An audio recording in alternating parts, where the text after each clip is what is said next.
All right, Chris, we're back for another episode of the Bully Pulpit. That name's really growing on me, by the way. Um, yeah, we're back for another episode. We're a little bit late this week, and the reason is because I was telling you, I was at the Fantasy Sports Conference. A lot of fun. People are really interested in having their fantasy politicians make them some money rather than cost them money. Um, and I'm excited to jump in. There's been a lot of political news since our last call. So I'm Justin Schoenfelder, the CEO of Fantasy Elect, bringing the fantasy sports experience to politics. And I'm with Chris Matola. Chris, what are you doing? I am currently working on a couple of campaigns and am fascinated by a couple things in South Carolina. The turnout in South Carolina is kind of extraordinary. They've got early voting. And, last time in South Carolina, the Republican primary, I think there were like 60,000 votes. 4 days into the early voting, there are over 100,000. And So what obviously is it? both Is there anything the that Trump. that tells you? No, no. I mean, both the Trump people and the Haley people are declaring victory on that. This is a sign for that. And when I talk to the governor in North Carolina, or I'm sorry, South Carolina, I had a Biden moment there. The governor of South Carolina is a client, former client, and all my South Carolina politicos are kind of like we don't know. This is uncharted territory. So wait and see. Tune in. The You know. Yeah, it's a really. I mean, it's on our. I love that you jumped in with South Carolina because it's definitely on our notes for today.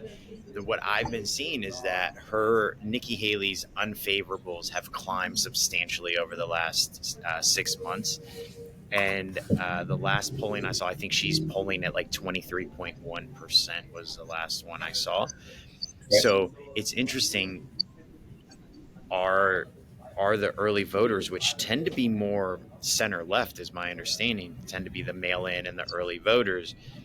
Is that all of her people, or does that bode well for her? And nobody knows. It sounds like so. There's really not a lot we can Nobody knows, suss out but from that. yeah, but I do think that a near win doesn't help her. She has to win, because when you look at the states going forward, where's she going to win next?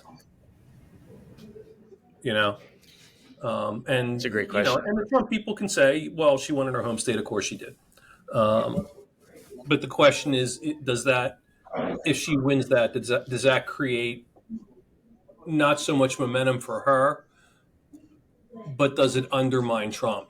And people start going, oh, well, God, 80 million indictments and trials and this and that. And Biden is, falling off the ledge. And do we want to risk winning the White House? I mean, that's what she has to hope happens. I mean, it's tough. I mean, it is a long shot play. Um, but I think they kind of knew this going in. Let me ask you a question. You may know. Sure. I've been trying to understand what is going on in Michigan, and is any of this related to Nikki Haley staying in the race? It looks to me like there's a battle between the two state party leaders about what the official caucuses are going to be. I guess the new guy came in and said he's not going to do whatever her name is. He's not going to do the caucus schedule that she had set up. Am I understanding that correctly? Yeah, yeah, and Michigan is like a bunch of states. Arizona being another one, probably to a lesser extent Pennsylvania, um, where the Republican political establishment, by political establishment I don't mean elected officials. I mean like people that work for the state party, kind of the low level mohops that actually churn shit out. They've all taken crazy pills, and they've kind of gone Mm. down this road of vote fraud and bankrupted these state parties, pursuing insane lawsuits, and that have gone nowhere and haven't done like the party Right. stuff. And if you look at Michigan, Michigan was actually trending, um, Republican a little bit. I mean, Trump won it in 16, um, and John James was a candidate for Senate and governor. I think he was governor in 16, and he almost won. Or I'm sorry, Senate in 16, and he almost pulled an upset.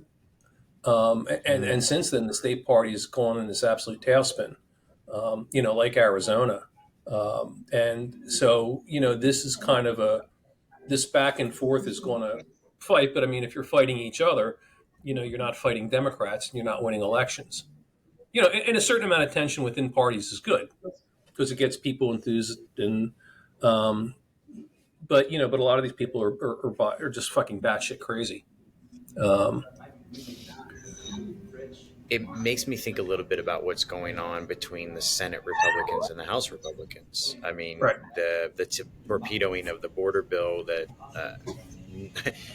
that we talked before. James Langford is not a hippie liberal.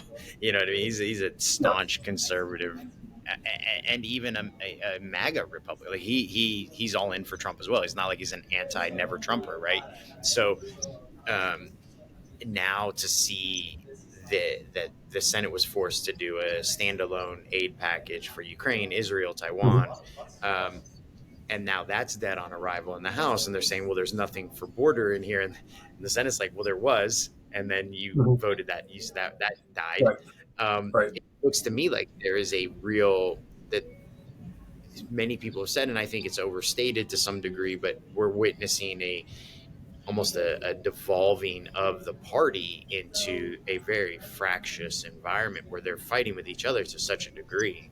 Um, is there any chance where that actually becomes the biggest weakness to a for Republicans on the ballot, and not the quality of Democrats, but the fractiousness of a base of who your voters are? It's a really good question, and I don't think there's a clean answer. Here's what I think is going on. Well, here's what's going on. Is that so? Historically, the Republican Party was held together um, as a right of center, capitalist, Cold War, anti communist party. That's how they were traditionally held together. So if you are Christian conservative, it made sense that that's where you're going to be because you're going to be anti godless communism. And if you are a Northeastern making money on Wall Street guy, that's where you were going to be. And if you were rural, culturally fairly conservative, but not kind of crazy, that's where you're going to be. And it allowed Republicans to have this giant coalition, and it really was this giant umbrella. What's happened, and the opposite was true with Democrats. If you are Mm, poor, if you are less educated, you became a Democrat. If you were mhm, college educated, you became a Republican. If you worked in a labor union, if you were a wage employee, chances are you were a Democrat. If you were more of an isolationist, give peace a chance UN guy, you were a Democrat. What's happened is that that's totally blown apart. And it started in 2012, but now if you look, the biggest predictor of being a Democrat or a Republican right now is college education. Is that mm, if you're a college educated for the first time in 2016, I believe it mhm, was the first time in 2016, college educated white people did not vote for the Republican candidate for president. And mm, that is accelerated. In 2018, they all voted for Democrats, which you saw these suburbs just wipe out Republicans. In 2020, mhm, and then in 2022, so basically, the Democrats have become this kind of higher income, higher educated, pro internationalist, um, mhm, you know, mhm, party, and the Republicans have become a more populist, working class, isolationist party. But there mhm, are competing pieces within both parties, and what you're seeing historically, and it's kind of a fun thing, is both parties are going to split apart and they're going to come back together as something else. And we tend to think of politics as stable because we like it and it's comforting. But if you just go back in, and the 60s and 70s is far enough back that you can see it, but the Republicans went from a big government Republican, Richard Nixon, to a blow it all up Republican, Barry Goldwater in '64, back to the big government Mm, Richard Nixon, who created HUD, who created the EPA, who created a yeah, bunch of yeah. other departments, and so that, and then you went from that, from Nixon literally, then Nixon and Ford, but then you went to Ronald Reagan, Hmm. and you had this series of kind of conservative Cold War things, and Mm, then kind of W. Bush was kind of the last of them, and now you've got Trump, which is more like this kind of 1860 or 1870s Republican, mm, like the Know Nothings and the actually 1840s, but so you've got that happening on the Republican side. On the Democrat side, you've got the actually inverse of it. And so hmm, elections hmm. in states are very unstable. So you see a state like Arizona, which you would have to, to paraphrase Edwin Edwards, who was the former governor of Louisiana, said, I can't lose this election unless I get caught in bed with a live boy or a dead girl. Um, and and that's what it was like to be a Republican in Arizona. But Republicans have lost, three statewide elections in Arizona in a fucking row. And literally in the course of, half a decade, the whole thing switched. And places like Ohio, which were, kind of purpley, bluey, working class purpley, have become totally red.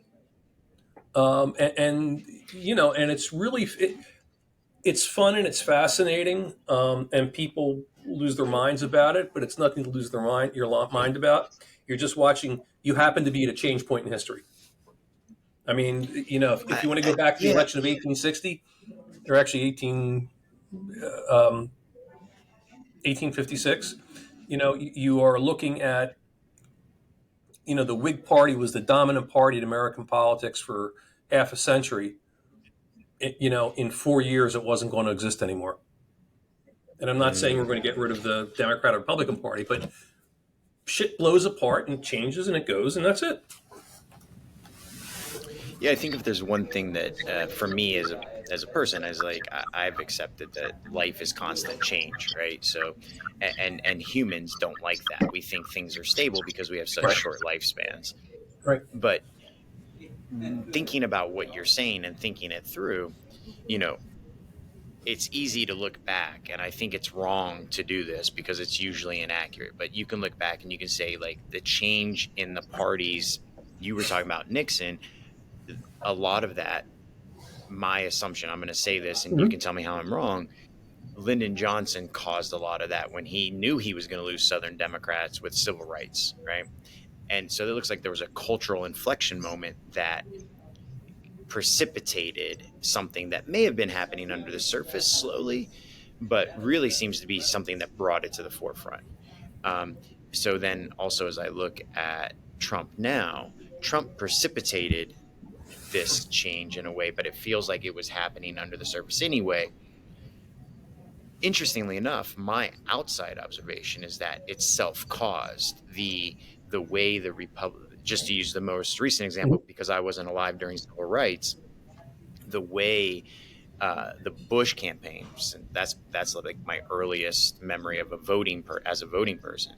The first Bush campaign, the way they used Southern or just evangelicals in general, and building off of Newt Gingrich's like contract with America, really militarizing evangelicalism and using it for governance or government control, began a cultural shift in what would precipitate once Trump came in. It became that moment where there was this what was happening and being fed under the surface.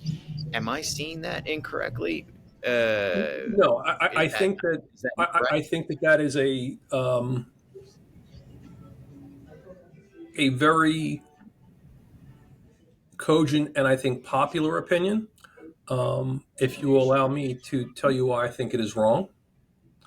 Oh, I love to. And, Yeah, I love to always yeah, know and again, I knowing mean, how I'm wrong. I love it. no, I don't know that you're wrong, but but let me present you with. How about not that you're wrong? Let me present you with a counterfactual.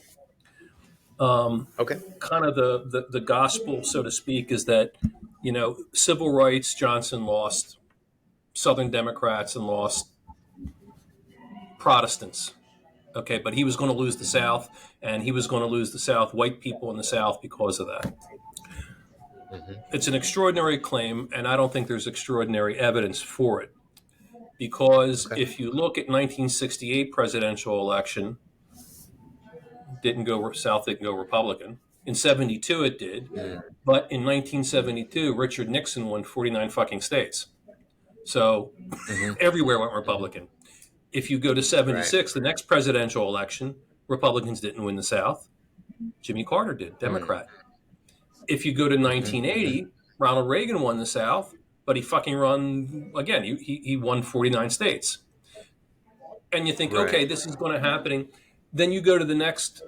Dukakis got killed again, another slaughter. But when you went to the next competitive election, it was Bill Clinton, and Bill Clinton carried Southern states, and Southern states were almost entirely red for a small period of time under W. Bush, when W. Bush was 2000.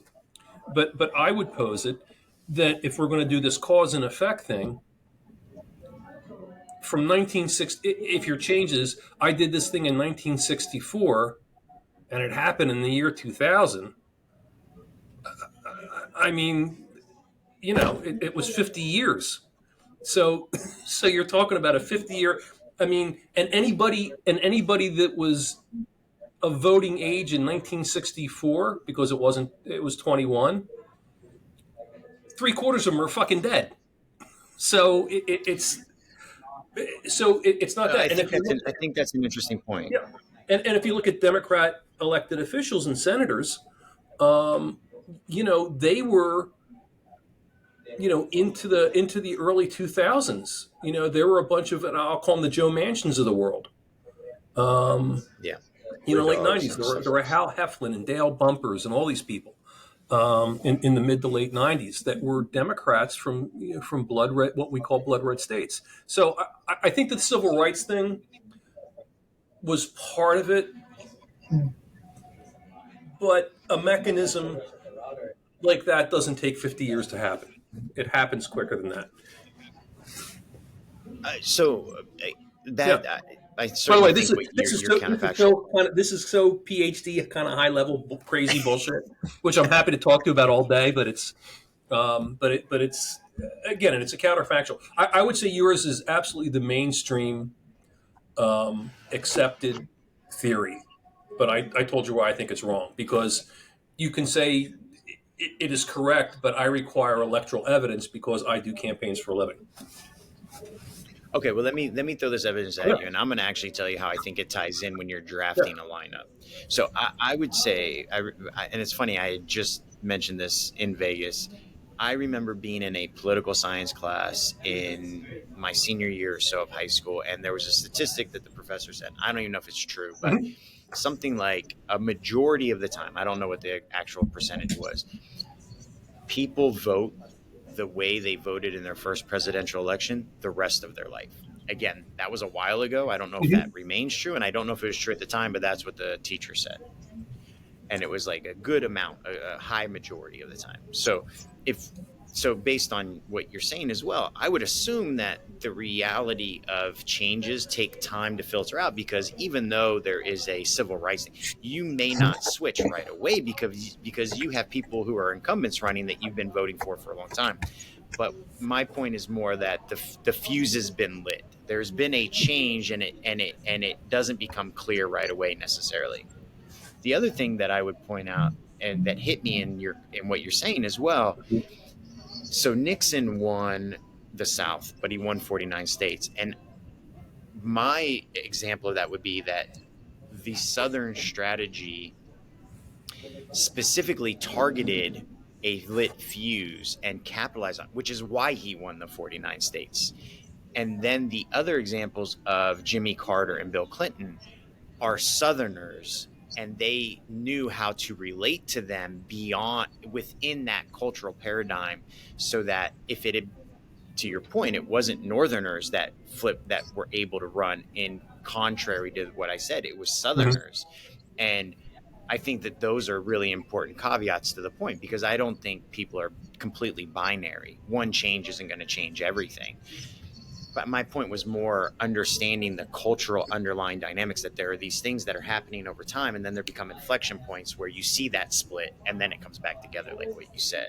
Yeah, Is no, that at all a no. I think that's an absolutely legitimate view. And again, I think it is. It's a mainstream view. But again, I don't think it's correct because you know 64, and I'm going to call it 2000. But 64 to 2000, it's too long a time period. And if that kind of Southern strategy, which was I think it was a Ralph Reed thing who just recently died, and it was kind yeah? of a And throwaway. he made some comments about Trump before he died too, didn't he? Yeah, About yeah, how he later he regretted the was Southern strategy or something, right? he was a really interesting guy. Um, but but he was a theoretician. He wasn't a elections guy. He was a think tank guy.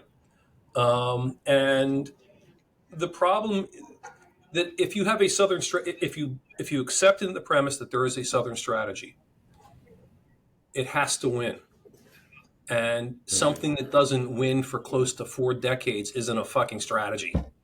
And again, I mean, That makes it was sense. That's what I like. because you have all these Democrats. When I started in this business in the mid early '80s, and then through the '90s, the single hardest races to win in American politics were running a Republican against a Southern Democrat because Mm,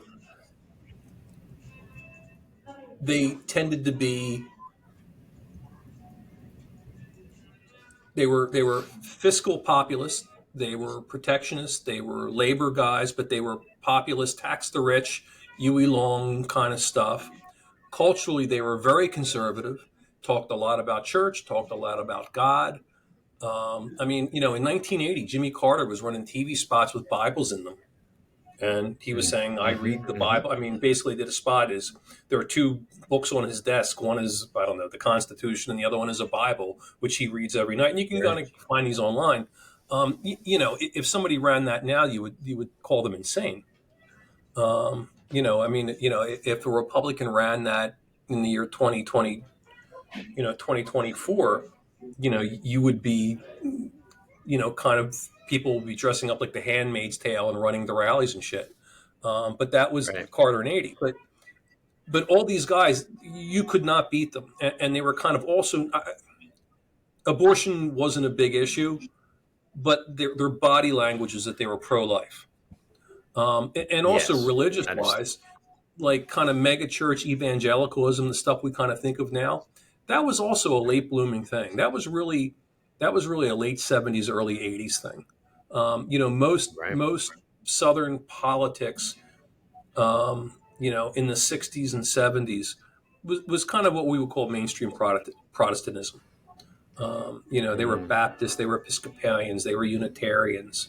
No Catholics, no Jews, no Muslims, but they were these kind of mainstream things.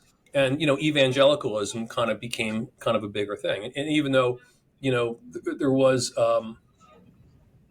Billy Graham crusades and stuff, it was not the kind Mhm. of evangelical Protestantism that we think of it today. It was Right. it was Right. it was Right. a different creature. It was more, I'll call genteel and more within the mainstream of American religious life. Um, Yeah. It's interesting that you say that, because what you're really talking about is a very moderate, middle of the road Democrat compared to the progressive left, right? And as a sort of segue, it's perfect, because for we can talk now about, I'm going to butcher his name, but Tom Suozzi in New York's third yeah, that's a district, great. That's a great. a special election. This guy wins by running very border security, middle of the road. He's basically laid Mhm. out how you're going to win the middle left Yep. in this year. he's shown the Democratic Party now how to do it, and it's exactly kind of what you're talking about. I mean, it's not as much culture wars center left. It's more policy center left. The border is an issue. Like that's tackle it, right? So I don't There know what you was, think about that. yeah, no, I Exactly what think you're that talking I think Suozzi is exact. You know, I think he is the template for candidates for a lot of reasons. He was critical of both Democrats and Biden about the border, which was the number one issue, and it wasn't they're horrible people. Is that it was a mild criticism, but it was a criticism. And if you're a normal person, you're gonna go, all right, I get it. You know, also, there was nothing crazy about him. I mean, he had been the congressman from that region, not that exact district, but for pieces of that district. And, you know, he was a normal, likable guy, and he came off as a normal, likable guy. Um, and I think that voters are crying out for people that are fucking normal and not even, you know, politics aside, you know, for years. You know, you could run against, you could be I mean, Mario Cuomo, famously in New York City or in New York State, you know, was anti death penalty.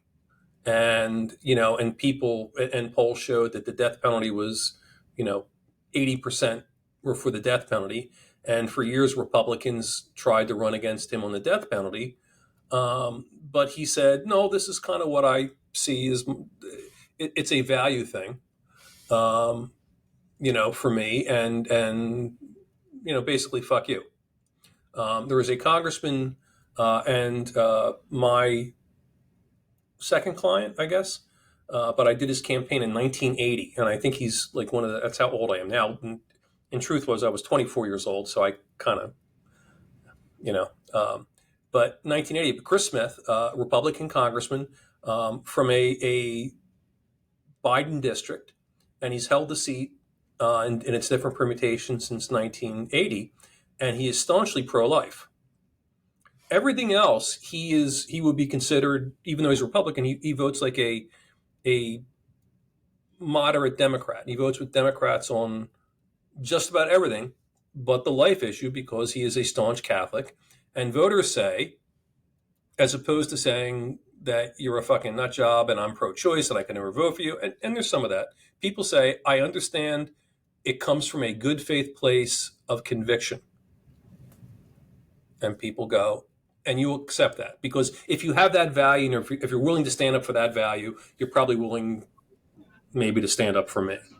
Um, and, exactly and, right.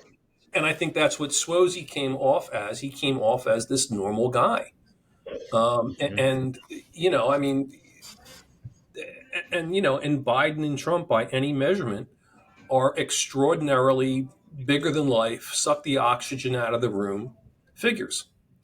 You know, and by the way, if you like to place money, and I should actually, it would be a great early fantasy sports bet. But whoever is going to be the front runner for president, and I think what's going to happen is I think either Biden or Trump will get a lead, and that lead will never relinquish. I think people are going to decide early. I think people are either going to go Trump is a crook, Biden senile, and I think that's going to lock it in. But I guarantee people are going to be voting for the opposite party in hordes.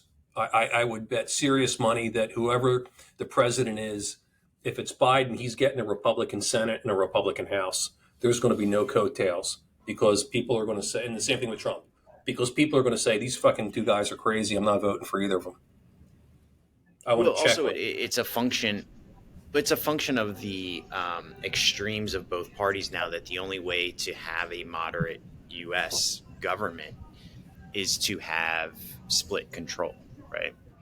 Yeah, Um, and, however, the only problem I see with that is that what you're really saying is we don't want you to do anything because you're just going to make it worse. Because we've seen now with the Republican House, this we were talking before we started, and it'll mm-hmm. lead us into our next thing, but they've impeached Mayorkas. They're Yeah, now wanting to add border security amendments back into, they won't vote on the aid package because it took border security out of it, but they killed the previous version that had it Right. in it. Right. So there's a game being played. So when you are now splitting your ticket, all you're doing is saying don't do anything Right. rather than saying let's get things done. And Right. so that's the real danger. And interestingly enough, I think that this is also an American pastime of splitting your ticket, which is why you see midterms flip and things like that.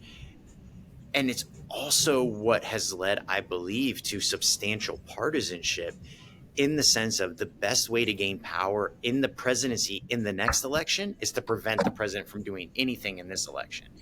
It isn't a game of we have better ideas. It's a game of we can screw your presidency over and run against your inability to do anything as a do nothing person. And then we can run against that because we've helped create or prevent solving problems. Now we can tack those problems onto you. And it just keeps flip flopping who can screw the other person's presidency. Yeah. Is that Yeah. a Yeah. No, misreading of I history? think I that, don't know. there is again, we talked last week that, I thought the Republicans were insane not to pass the bill because they had, there was a very good article in Axios. It's an online publication, and it was inside Biden's border something. It was last week, and it's about the absolute chaos and incompetence on the Biden border team. And Harris wanted no part of it. Susan Rice was calling the director of Homeland Security a little bitch and an idiot. I mean, it's really fascinating. And people are running around, and the head of that was processing, trying to figure out the new policy, needed a memo to explain to her, what asylum meant. I mean, crazy shit. And so they caved on everything the Republicans wanted, and they gave them the Republican thing on a fucking plate, silver platter, and the Republicans kicked it away. And any other politician that wasn't, that didn't have the institutional kind of half-wits, would have grabbed it, declared victory, and then pushed the next step. I mean, all legislation is incrementalism. I mean, the kind of like when you talk But about that solving, yeah, yeah, no, I'm sorry. There might have been a lag because I no, didn't mean to interrupt you. But I was going to say that I think that is exactly my point. Is that you and I in this conversation may be right, overvaluing policy accomplishments, and actually all it was for me was a big spotlight onto what has been the strategy of the opposition party for 40 years, which, well, maybe not that long, at least 20 years. Make it so there are no victories for the other guy, make the problems as big as possible, run on those problems, and then if you're lucky enough to have a 2-year majority, solve enough of those problems where you can claim victory. Generally you're going to lose again in the midterms, and it's going to flip back and the cycle starts all over again. And yeah, that seems to yeah, me to be the game. And it just came to the forefront. People now are aware of it, like, oh, the strategy politically is to ensure problems continue. yeah. But I also think on the other side of that, you had a Republican House and a Republican, well, you had Democratic Senate, but you had basically split government, and Biden's gotten more judges approved than any other president in his first term ever. He's gotten just about everything he's asked for legislatively before this. I mean, he got all the different stimulus packages. He got infrastructure, and whether they should have passed or not, or whether they're inflationary is a whole different story. Right. But he got an awful lot. But what he's not getting is stuff in an election year. But Right. because frankly, because Republicans wanted to keep it as an issue. Yeah. It's like, and by the way, and it's one of the reasons that this is the first time that debt is now going to be bigger next year. I believe it is, or that debt will be bigger than what we spend on Surpasses. defense. Um, Yeah. and Yeah. The and you payments look on at the debt. social spending on Social Security and Medicare and Social Security, and it's like, in 15 years you're looking at a cut, and there's Yeah. no way you can't tax. you can't tax the rich out of it because there's not enough money for that. If you confiscated 100% of the 1%'s income, you still couldn't pay for it. And the only place Right. for the money to come from is the middle class. And so, so there's no kind of entitlement reform, and that's going to bite you in the ass. There's no border reform, and Mm-hmm. that's going to bite you in the ass. And but that's kind of the modern malaise because there's no value in it. I mean, there's no value for either party in solving the border. There's no value in either party to solving entitlements in the short term. There's a long term thing, but not a short term. And in an election year, you're not going to get it done. This is what I think is very unfair. Goes back to a conversation we had before. You said the electorate is rational, and I brought something up, and then you said, well, they're rational but not logical. Yep. And it's something that, as I've seen over the course of my life, if you take a step back, I think that the electorate, and just in this country, I can't judge other countries, it is almost and you cannot please them and do the right thing at the same time Mm-hmm. often. Because I will say, one of the things that I really respected about both Trump and Biden, by the way, Mm-hmm. was the willingness to take the loss in Afghanistan and get the hell out. Mm-hmm. And however, we saw, and listen, Mm-hmm. anybody who thinks you were going to take a loss in a war and it wasn't going to be messy at the end Mm-hmm. is just historically doesn't understand how life works, because Mm-hmm. it's always messy at the end, right? And you're almost always caught off guard. Things precipitate, fall. Countries fall quicker than you could imagine. Saigon fell, and nobody expected that to happen so quickly. So the reality being, I just thought the ability to bite the bullet and take the hit again on entitlements, changing the way that works. Honestly, defense spending, so many other things that Mm-hmm. if you say, back to your point about the death penalty, if you say, like, honestly, the death penalty costs more money, it Mm-hmm. doesn't serve the deterrence that you think it does. It just makes us feel good. Mm-hmm. There's no political benefit in it. So when elected officials do those things, that's when I give them a lot more credit. Like, oh, you're willing to take the political hit to do the one thing that you'll never see the benefit of, but your predecessor or somebody else from another party might, right? So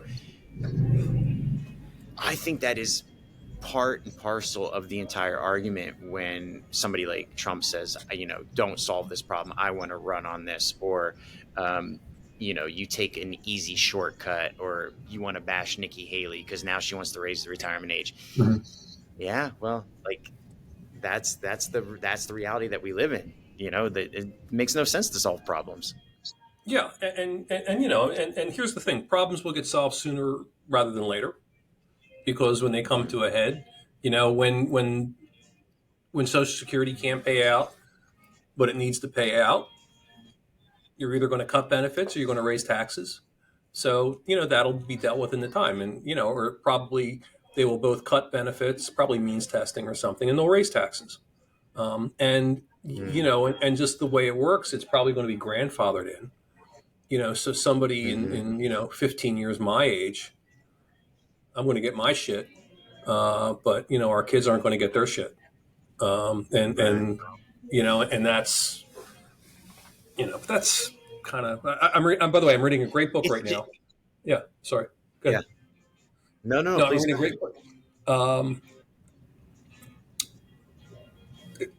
anyway, it's about Abraham Lincoln, and it's about the 1860 convention, Mm. and basically what an incredible lying, forging, backstabbing, backroom, smoke filled. I mean, it would appall anybody if that happened today at a convention. And that Right. was Honest Abe. But it's a great book. But again, it's really interesting to see the depth of um, backstabbing and side deals that people were willing to do. At the same time, it was in the service of people put their lives and careers on their line to end slavery. And Right. it's really and it's kind of interesting that it wasn't it was fucking slavery, and it was a big deal. And the fact that most of the Yeah. country wasn't really with them on it, um, Mhm. it's like the Yeah. founding fathers. I mean, the average person didn't want to go to war and break away from, Right. you know, and the average person Right. sure as shit didn't I want to go Civil War. I mean, Yeah. Yeah. think about, what, 860,000 or so people died during the Civil War, and which is Yes. Yeah. stunning number. And to nobody wanted that, but it had to be done sooner or later, and it is, and that's kind of where you hopefully you don't have that Mhm. kind of fallout from stuff. Yeah. I mean, I guess we can maintain hope. My biggest concern on a Hmm.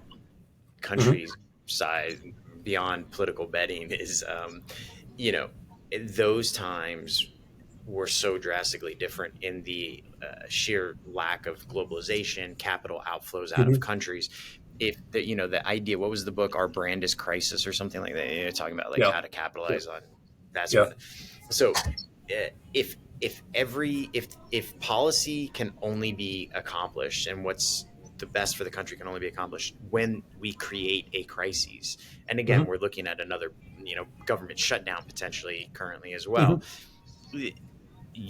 It doesn't take that happening long. The moment there is a reasonable alternative in the world for capital investment that they don't have Hmm. to worry about that kind of consistent crises, everything that we take for granted starts to deteriorate. And I think that's really part of what we are starting to see, is that a consistent crises after crises, raising the debt ceiling, it's a fight, shut the government down, Hmm. all of these things. Right now we are benefiting from the fact that there's no other alternative, a Hmm. viable alternative.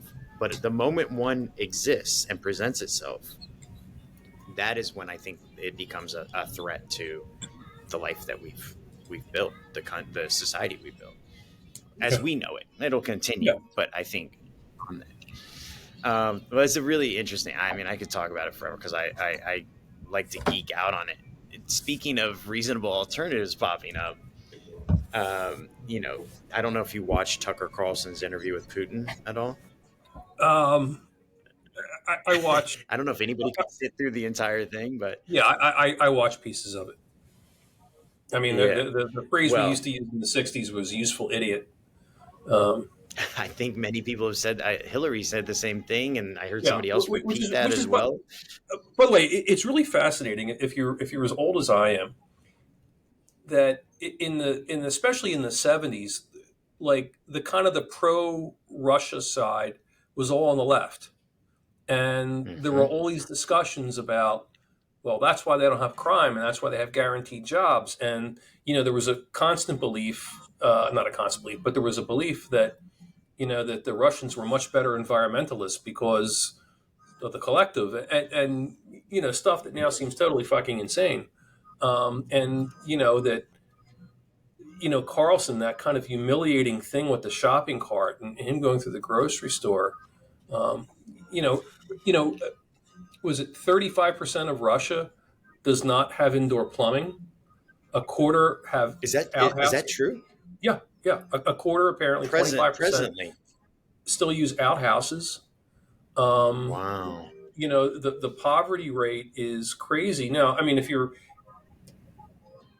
I've never been to Russia, but people I know that kind of work there a lot and have lived there a lot.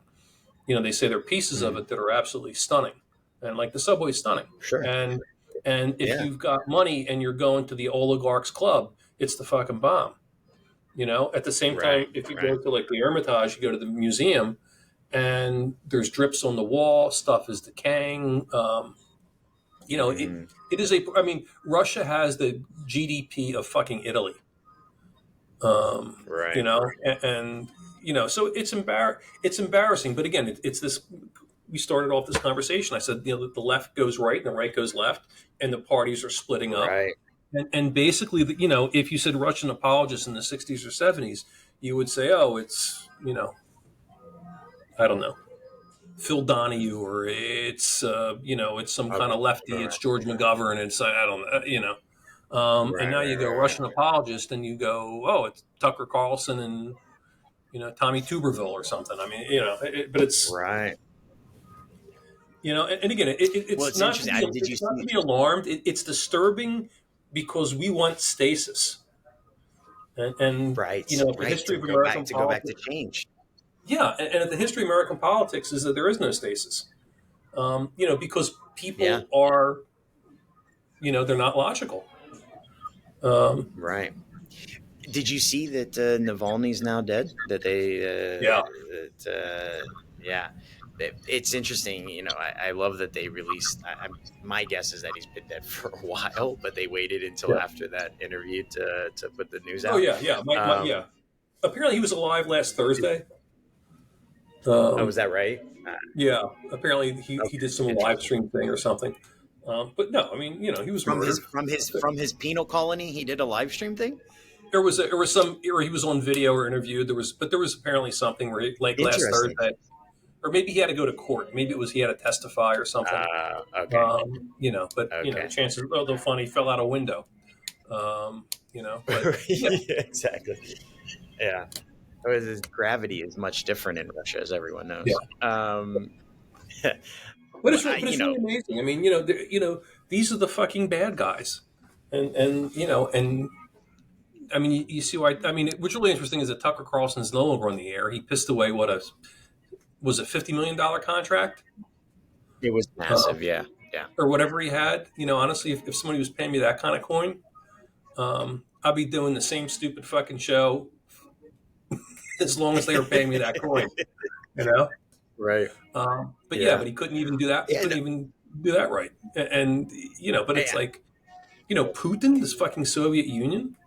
And Right. and Putin's the whole thing. I watched the Putin explaining history to Carlson, Right. and that was Right. hysterical too, because you listen to Putin, you go, oh right, I didn't realize he was insane. You know, um, But it's interesting. Tucker Carlson, obviously, useful idiot, catches a lot of yeah, flack for it. However, I actually do see the benefit of giving a crazy person the opportunity to show the world how crazy they are. oh yeah, Like absolutely, yeah, in a way, there really is a service to give Putin a platform. I think you ask him questions that are challenging enough to let him make those kind of statements, hmm and you try to hold his feet to the fire, which you may not do for your own personal safety while in Russia. Maybe you want to be in like some sort of location where it's a little safer, hmm um, but I do think that being able to go and listen and be like, I'm sorry, what? You have a claim to Ukraine because of 1,000 years ago? I don't even. What are you talking about? right, That is a service. To Tucker Carlson's point, it is a valuable thing to let people talk and make a judgment for yourself whether or not the other side yeah, is absolutely bonkers. yeah. you No, know. I agree. I Um, mean, the was it Oliver Wendell Holmes? Sunlight's the best disinfectant.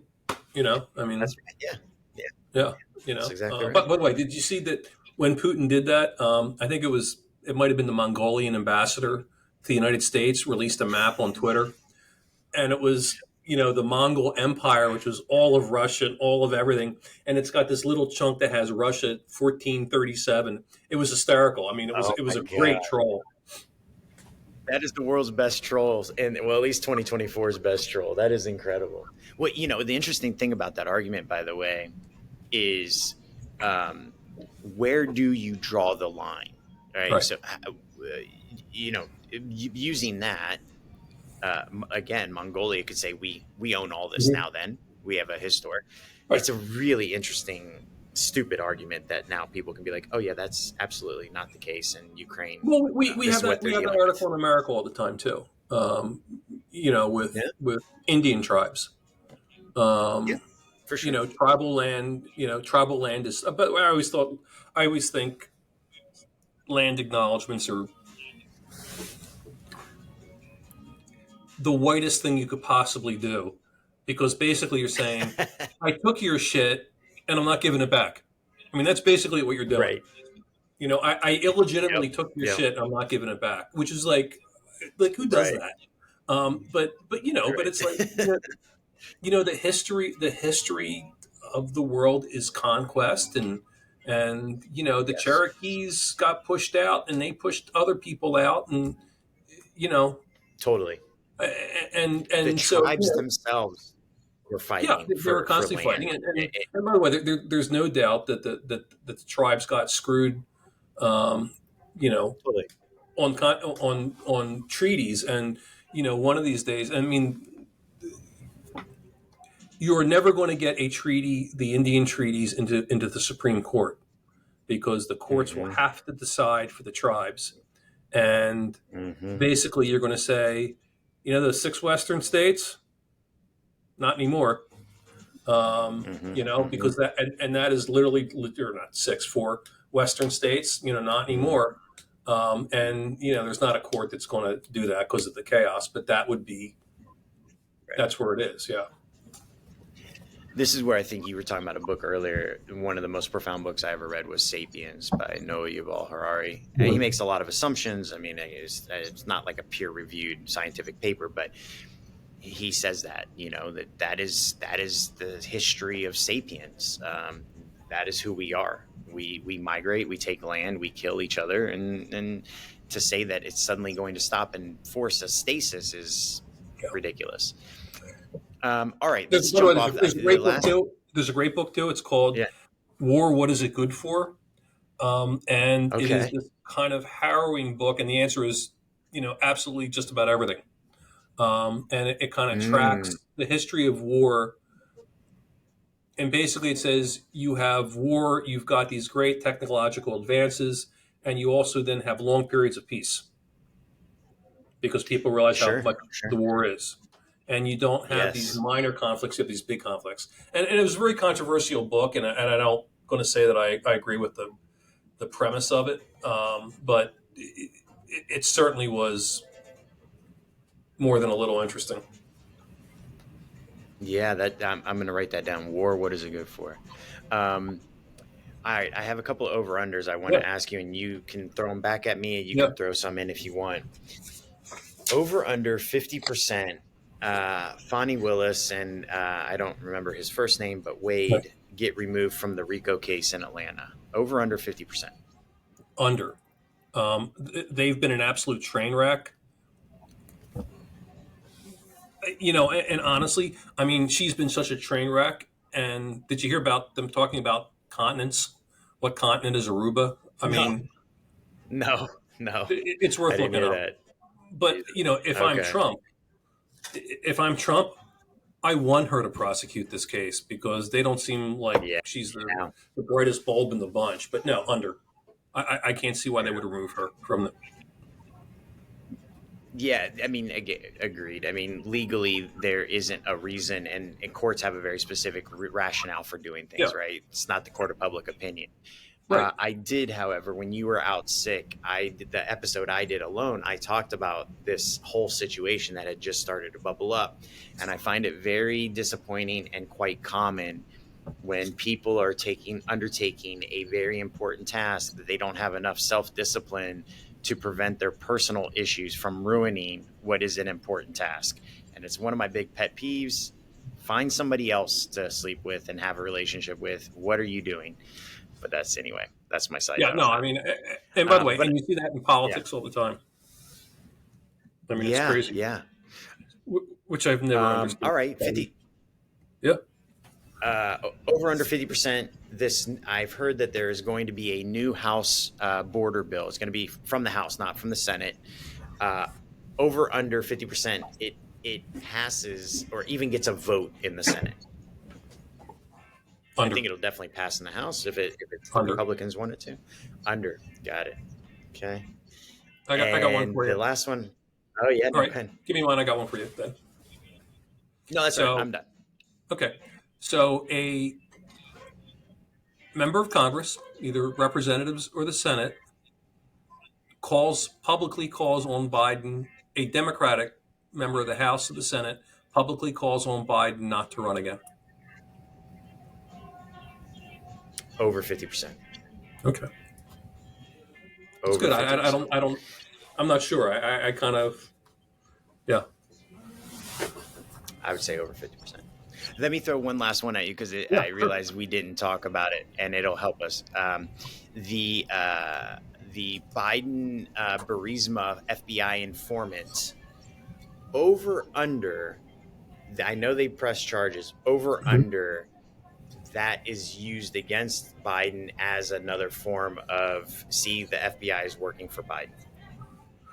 Over, and if there's anybody out there that wants a piece of that, let me know. I mean, Because that's about as good as even money is. I mean, a sure thing as you could possibly get. I mean, I'd yep, really, too juicy. I'd be willing to put, timestamps on that too. That like the next Trump rally at the beginning of the Trump rally. Yeah, absolutely. 100%. 100%.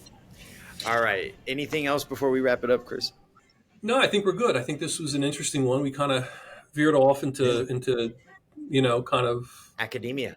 academia kind of things, but it's kind of but it affects it affects what goes on right now. And again, we live in a Mm, very different world than one we grew up in, and we live in a very different election culture than 10 years ago. yeah. Yeah. And understanding that will increase your quality of draft pick and help you win money on Fantasy Elect. Where Yeah, could you go wrong yeah, with that? and going forward, we should probably do some kind of mock drafts and kind of sleeper picks that you might want. I love that. That's I will put that on the agenda for the Okay. next one, especially going into our big Super Tuesday games. We'll have to Yep. put our lineups up. All right. All right. All right, I will man. see you in the next one. Chris, Justin, signing Always a out. pleasure. Pleasure.